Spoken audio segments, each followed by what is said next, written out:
Coat मोमिन सरगोदा की तहसील का वो अनोखा नज़ारा है जहाँ किन्नू का एक खास सफ़र शुरू होता है। आइए इस ज़मीन की दानियत में खुलकर जानते हैं कैसे हर किन्नू यहाँ के किसानों की मेहनत और कोशिशों का नतीजा है। यहाँ के किसान अपनी मेहनत और लगन से इन फलों को पालता है। कोट मोमन के किसान अपनी ज़मीनों की देखभाल में खास तवज्जो देते हैं।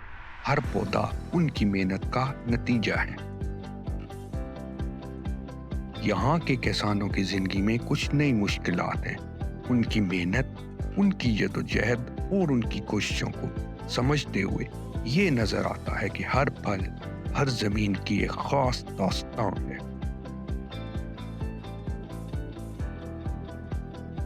इससे हमें महसूस होता है कि इनकी मेहनत से भरा ये सफर कितना दुश्वार है। चलिए अब सुनते हैं कुछ किसानों की जुबानी उनके इंटरव्यूज, जिनमें वो अपनी मेहनत, अपनी जिंदगी और अपनी कोशिशों के बारे में बताते हैं। अस्सलाम वालेकुम, मेरा नाम ज़ियाउल हक है। मैं तहसील कोट मोमिन ज़िला सरगोदा का काश्तकार हूँ। मैं आप लोगों को सिट्रस के बारे में बताना चाहता हूँ कि सिट्रस कैसे तैयार होता है, ज़मींदार इसको कैसे मेहनत करता है और ये फ़रोख्त कैसे होता है। मेरे भाइयों, हम पौधा लाते हैं नर्सरी से पौधा लाने के बाद जब उसको शजरकारी कर देते हैं तो उसके बाद तकरीबन 5 से 6 साल के बाद वो फलदार होता है। इस दौरान 4-5 साल के दौरान हर हफ्ते उसको पानी देना पड़ता है। साल में तकरीबन 4 स्प्रे करने पड़ते हैं। उसको खुराक देनी पड़ती है, कभी यूरिया देना पड़ता है, कभी देसी खाद देनी पड़ती है, कभी फास्फोरस देनी पड़ती है। तकरीबन 5 साल के बाद वो फलदार होता है। जब वो फलदार हो जाता है तो फिर उस वक़्त उसका फल को खूबसूरत बनाने के लिए हमें मज़ीद स्प्रे करने पड़ते हैं, मज़ीद खुराक डालनी पड़ती है ताकि उसका जो फल है वो मीठा भी हो, खूबसूरत भी हो और मोटा ताज़ा भी हो। सिट्रस को बैनुल-अक़वामी सतह के लिए तैयार करना कोई आसान काम नहीं है। इसके लिए बहुत सख्त मेहनत चाहिए। मौसम चाहे जैसा भी हो, सर्द या गर्म, किन्नू के लिए मेहनत नहीं रुकती। फिलहाल इसका सीज़न है, इसका फल तैयार है, इसकी कटाई हो रही है, ये मार्केटों में जा रहा है, कुछ फैक्ट्री में जा रहा है, कुछ लोग खाने के लिए लेके जा रहे हैं, कुछ फैक्ट्री में प्रोसेसिंग हो रही है जो गैर मुल्कों में जाता है पैकिंग हो के। इसका सबसे बड़ा जो मसला है वो मसला है पानी का। पानी का सेहतमंद होना, पानी का बहुत ही अच्छा होना, लेबॉर्ट्री का टेस्ट होना, ये बहुत ज़रूरी है। जो पानी नाक़िस होगा, लेबॉर्ट्री का फेल होगा, उस पे ये सिट्रस का पौधा कामयाब नहीं होता, ख़त्म हो जाता है, सूख जाता है। पानी की खूबसूरती के लिए पानी का टेस्ट होना, पानी का नहर का पानी होना या बारिश का पानी होना, इसके लिए सबसे अव्वल नंबर है। लेकिन हमारे यहाँ चूँकि नहर के पानी की बहुत कमी है, उसके अल्टरनेट हमें ट्यूबवेल लगाने पड़ते हैं। ट्यूबवेल लगाने के बाद हमें ट्यूबवेल को चलाने के लिए, ज़मीन से पानी को सक करने के लिए इस पे इंजन लगाने पड़ते हैं, चाहे वो ट्रैक्टर की सूरत में हो, चाहे वो पीटर की सूरत में हो। वो जो भी इंजन हम लगाएंगे, चाहे ट्रैक्टर होगा, चाहे पीटर होगा, वो डीजल से चलेगा, हाई स्पीड डीजल। आजकल हमारे यहाँ जो ख़रीदारी हो रही है वो 1400-1500 रुपया फी मन की ख़रीदारी हो रही है। इस रेट पे ये जो व्यापारी हैं जो हमारे खेतों में आते हैं, ये इस हिसाब से हमसे लेके जा रहे हैं।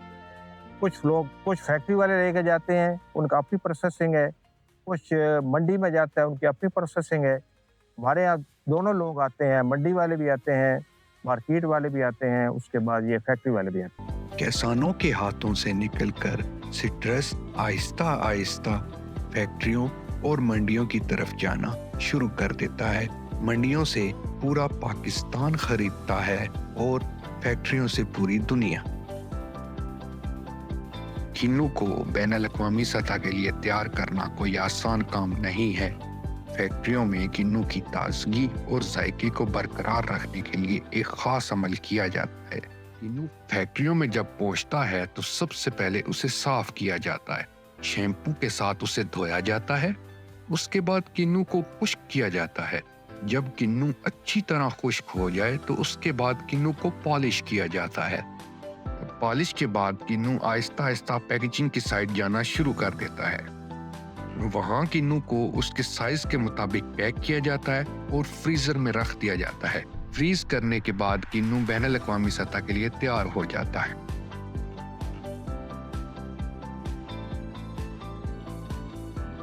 بسم اللہ الرحمن الرحیم۔ سر میرا نام ناصر ملک ہے۔ میں یہاں پہ یہ جو لیبر ہے اس لیبر کا میں چیئرمین بھی ہوں اور پریمیچ بھی ہوں۔ ہمارا یہاں کنو کا جو پروسیجر ہے یہ پہلے ہمارے یہاں باغیچے سے آتا ہے کنو، اور یہاں پہ ہمارے پاس دو قسم کا کنو آتا ہے۔ ایک ہوتا ہے صافی جسے ہم وی اے پی بنا کے آؤٹ آف کنٹری سپلائی کرتے ہیں، دوسرا ہوتا ہے چھانٹ۔ یہ چھانٹ ہوتی ہے وہ ہم یہیں پہ پاکستان میں لوکل پارٹیز کو دے دیتے ہیں، اور ہمارے پاس پلانٹ لگا ہوا ہے، آپ نے وزٹ کیا ہے، دیکھا ہے آپ نے۔ آگے پیکنگ کا بھی جو پروسیجر ہے وہ بھی ہم نے آپ کو دکھایا ہے، وہ سارا کچھ آپ نے دیکھا ہے۔ پچھلے سال ایک سروے کے مطابق پاکستان نے 1,25,000 ٹن سٹرس ایکسپورٹ کیا، جس کی وجہ سے پاکستان نے $19.5 ملین کا زر مبادلہ کمایا۔ سٹرس سے کئی لوگوں کے چولہے بھی جلتے ہیں۔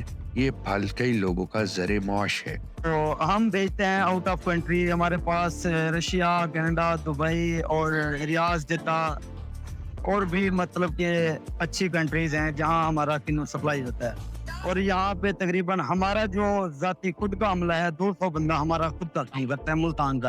پیکنگ والے، ہیلپر اور جو 3-4 بندے ان کو کنٹرول کرتے ہیں۔ یہ آپ بے شک مارکیٹ میں آپ لوگوں کو مہنگا ملتا ہوگا، آپ مہنگا لیتے ہوں گے، لیکن ہمارے جو ہے خرچہ اس کا وہ بڑی مشکل، کوئی کھیت پورا کرتا ہے، کوئی کھیت پورا بھی نہیں کرتا۔ جس کو کوئی بیماری لگ جائے، جس کا پھل خراب ہو جائے وہ ہمیں پلے سے پڑ جاتا ہے، جس کا پھل اچھا ہو، بیماری نہ لگے، وہ اس کا ہمیں کچھ فائدہ ہو جاتا ہے۔ یہ سب سے جو اہم اور بڑا مسئلہ ہے، اگر کوئی بھی اتھارٹی، کوئی بھی اعلیٰ اتھارٹی جو کچھ کر سکتی ہے، جو جس کے بس میں ہے، جو اس کا حل کرنا چاہتا ہے، وہ یہ ہے کہ ہماری جو کاسٹ آف پروڈکٹ ہے وہ زیادہ ہے اور جو پرائس آف پروڈکٹ ہے وہ کم ہے۔ یہ ہمیں بہت زیادہ مسئلہ ہے۔ کوئی بھی کاشتکار جو ہے وہ اپنا گھر صرف کاشتکاری پہ نہیں چلا سکتا، اس کو کاشتکاری کرنے کے لیے، گھر چلانے کے لیے کوئی نہ کوئی آلٹرنیٹ ذریعہ معاش ڈھونڈنا پڑتا ہے۔ سٹرس کی خوشبو اور ذائقہ جو ہم محسوس کرتے ہیں وہ صرف ایک کسان کی بے پناہ محنت، لگن اور عشق زمین کا نتیجہ ہے۔ جب ہم سٹرس کا ذائقہ محسوس کرتے ہیں تو اس میں چھپی ایک کسان کی محنت اور اس کی لگن کو بھی یاد رکھیں۔